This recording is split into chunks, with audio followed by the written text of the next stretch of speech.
Nutmeg.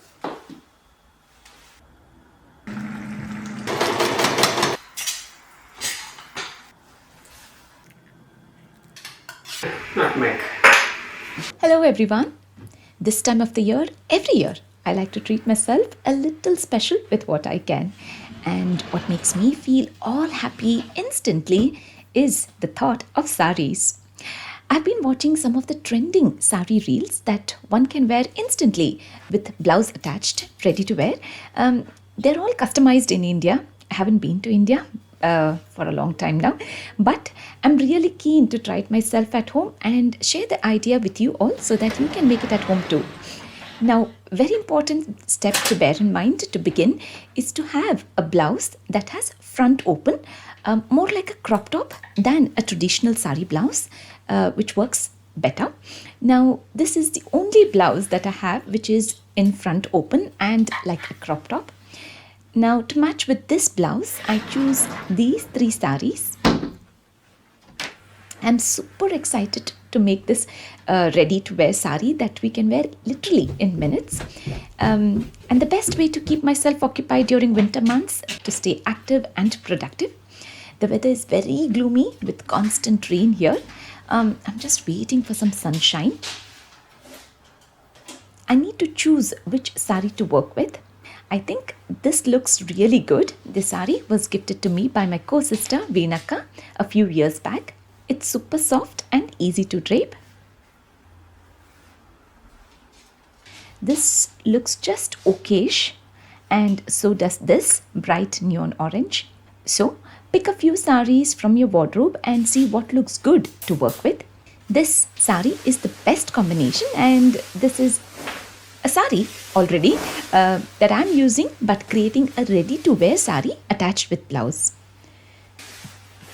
The fancy bit is the pallu, and this side is the sari blouse that is still attached. So I'm going to cut open this. You cannot have the sari blouse attached when you're creating a ready to wear sari. It's a nice color blouse piece that will definitely come into use for some or the other purpose, so I keep it aside. And now giving a fold to stitch the edge with the help of my sewing machine. So it's just a simple running stitch.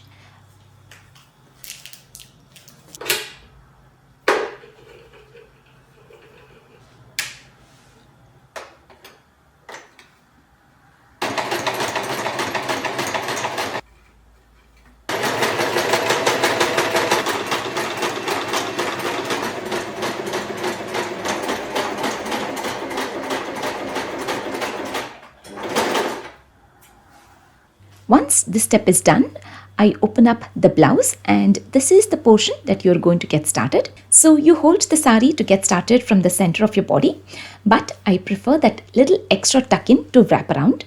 So this measurement, which is approximate depending on your individual waistline, you hold the blouse and start working from the left shoulder side of the blouse from the front. I pin it up and using the dining table to work on for that accurate measurement and neatness of the work. Make sure to use safety pins, in which way the sari will hold firm with the blouse, and at a little distance we have another pin attached. When you reach to the back section of the blouse, we make 3 small frills like this and pin it. Now this is the center, so we are going to start folding on the other side with 3 small pleats, but facing the other way. We need these frills for that extra fabric movement, stretching, walking, sitting down. We work on all of this at the back portion of the blouse. Now, if you wish, you can do small frills at the front as well. This way, we complete pinning until this point and leave this base section of the blouse to make sari pleats at the front. Now, the beauty of having ready to wear sari drape like this, that you end up having lots of pleats in the front, making sari look beautiful when worn. Place them in a way that all of the pleats are visible, with the rear pleat at an angle to the front diagonally. Pin it up and check to see if the sari pallu is of the right length. Now I feel this is just the right length for me, and so this entirely depends upon you and individual height as well. So make sure you check it on your shoulder to see the sari pallu fits. Now it's good for me, so I go stitching.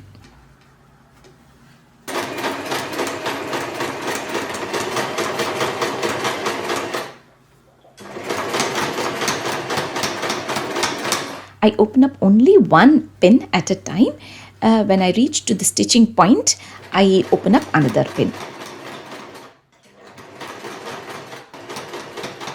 Now before I start stitching, I fold a small section of the sari from the top like an edge and then continue stitching until you reach another pin point.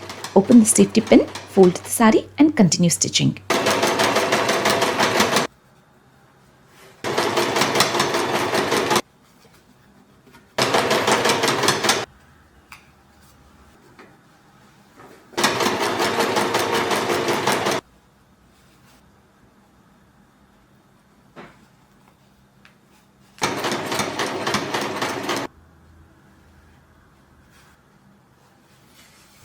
Here we have got it completely stitched. Looks good, right? Let's complete it with buttons as well. Stitching one here at the start of the sari and the other half of the hook on the inner side. This is where I'm going to stitch.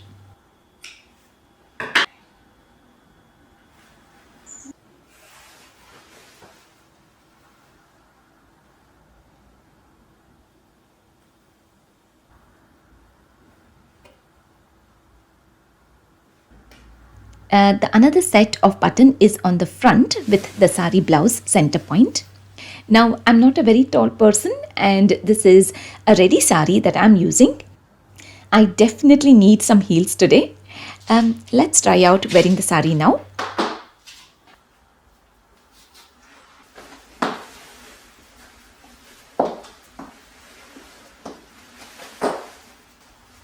What an easy drape! And I'm wearing the sari over my trousers and the top.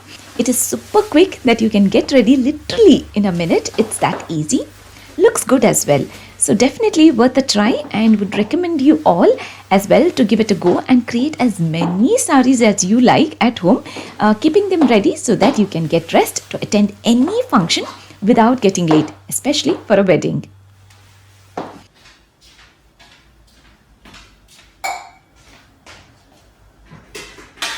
I'm very happy with the outcome and with all this excitement, it's almost going to be lunchtime soon.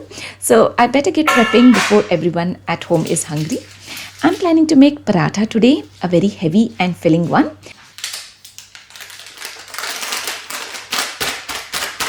With 1 cup of wheat flour, chapati hittu, gehu ka atta, 1/4 cup of barnyard millet flour, 1/4 cup of kudu millet flour, salt to taste, a teaspoon of oil and water to knead the dough.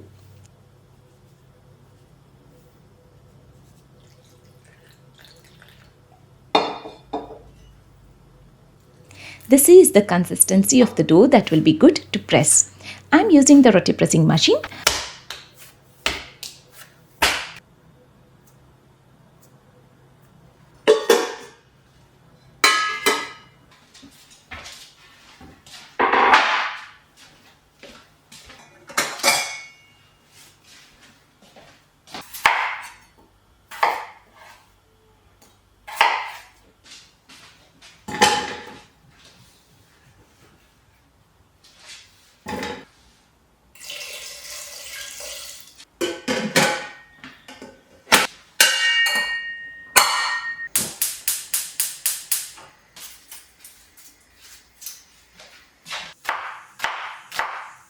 I cover it up for an hour and start working with the filling with aloo, potatoes.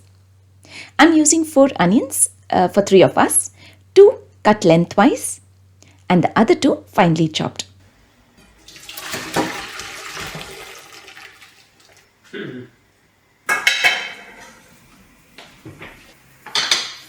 With a tablespoon of oil, 2 medium-sized onions that I have cut lengthwise. I saute them first and keep them aside on a plate along with coriander leaves that I've chopped. I'm going to use them later for garnishing. And I continue to use the same pan with a tablespoon of oil, 2 medium-sized onions that is finely chopped.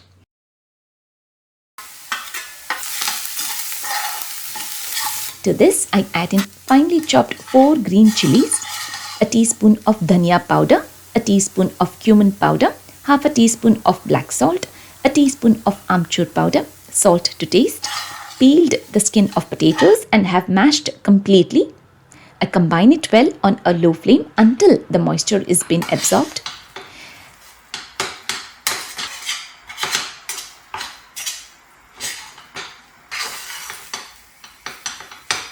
The right time to know that it's done when the whole of the mixture forms one big hole separating from the tawa, and this is when I am adding in coriander leaves.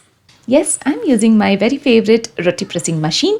This size that I'm using today is 12 by 12 inches. It works fantastic to make any kind of parathas, all kind of parathas, many varieties of parathas. I just make all the prep. I just leave it to my children and my husband to make their own. I place the butter sheets on both the sides and keep it ready. Now the stuffing is cooled down. I make fist size round balls for the stuffing that I keep refrigerated. As I'm still not hungry, I keep the stuffing in the fridge. In which way the stuffing will not ooze out from the sides from the paratha when pressing. It absorbs the moisture. Now I split open the cashew nuts into halves and roast them with ghee until they are crispy and golden in color.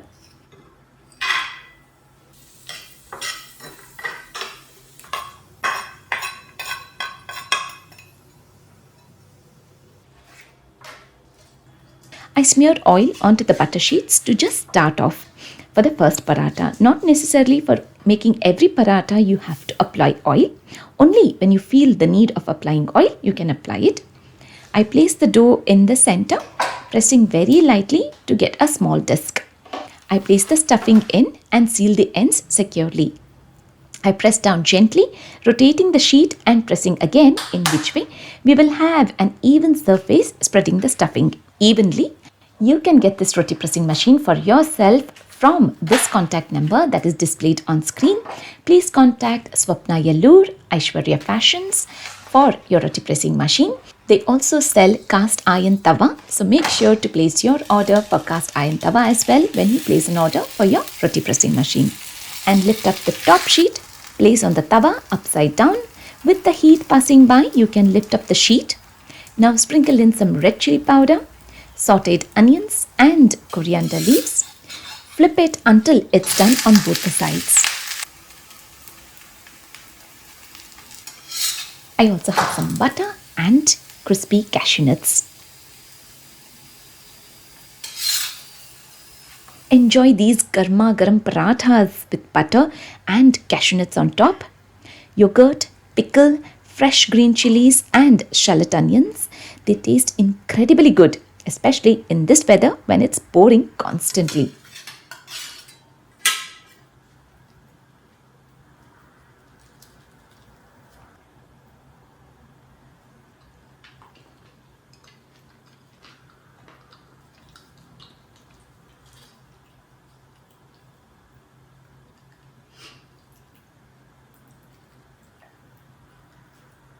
Santosh has had his paratha and now he's very much tempted to drink masaledar tea.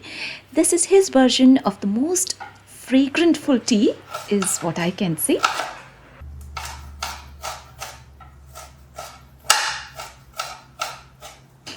Despite me being a teetotaler, I just love the aroma that fills in the kitchen and in the living room as well, that I just drive to enjoy the fragrance. And of course, he loves his tea. So Santosh is sharing his tea version with us today. He has a cup of water measured in that he's set to boil, adds in an inch of fresh ginger that is finely chopped. He has his set of spice collection and this is how he makes and enjoys making tea every day for himself. Few peppercorns, 2 cloves, 2 cardamom pods, cinnamon stick and very little of nutmeg that he crushes them. Nutmeg. ಸ್ವಲ್ಪ ದಾಲ್ಚಿನ್ನಿ ಆಮೇಲೆ nutmeg ಎಲ್ಲ ಕೊಟ್ಟಷ್ಟು. And then he adds this powder into the water that is set to boil. And also he adds in 2 lemongrass, a teaspoon of tea powder. We give it a good 5-minute boil. Now you can see it's reduced to half, adding in oat milk and a teaspoon of brown sugar. Sauce over It's come to a good boil, and now you can see it has a beautiful color, and so is the aroma of this tea. That is so good for all tea lovers. Enjoy making this at home for your evening tea time. And after the tea session, we went out for a family pickleball session that we are so obsessed these days, especially during the winter months, is what I can say. We started this just very recently, a few months back in December, when it was peak winter, and we are loving this fun game which keeps you occupied during winter months to stay fit and is an active sport that you can play with the whole family. It's an indoor game that helps you to keep moving and also to concentrate and focus, and the best way to digest all that we have been eating for the day.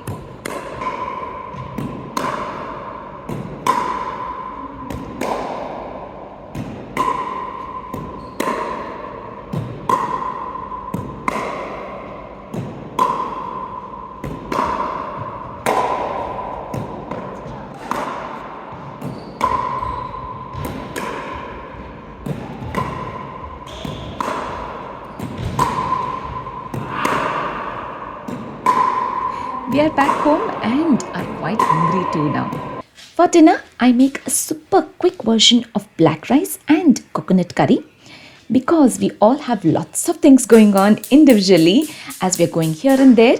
Santosh is going out for a few hours to catch up with his friends, whereas Sanika has her friend home for sleepover, and I'm planning to enjoy watching a movie all by myself later.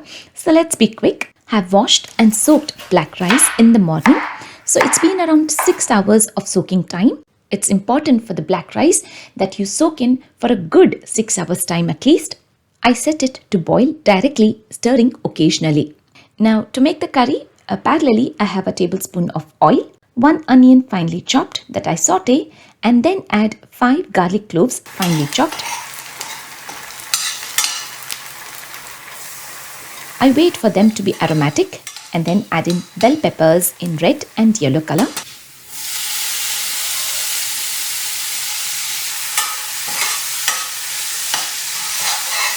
Once that is cooked, I add in 1 tomato chopped, half a teaspoon of red chili powder, a teaspoon of cumin powder, a teaspoon of paprika, salt to taste, a tin of coconut milk, and we get this beautiful color. Look at that.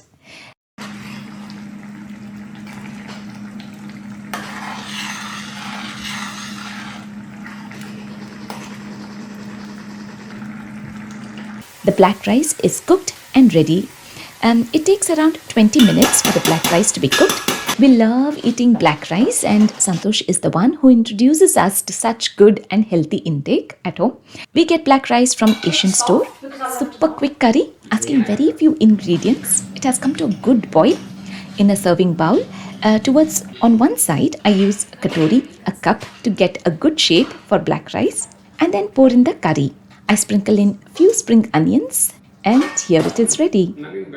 Mummy, once it goes off, As it is, Saree. once it goes off, you don't need to tell me because I'll come myself because we'll just finish this and then come get Okay, it. ma. And you don't need to put any extra in. Okay. ನನಗೆ ಇಷ್ಟ ಆಯ್ತು. I'm so tempted to try it for myself as well for dinner, and I absolutely fell in love with this curry that I highly recommend for you all to give it a go and let me know what you think about it. And share me with your creations. I would love to repost it on my Instagram stories for you all. And now this was us for this week, keeping ourselves active, productive, and enjoying good food at home, nice and cozy. I really hope you enjoyed watching this video as much as we did in living the moments. Thank you so much for watching this video in full. See you all again soon in my next video. Take care. Bye for now.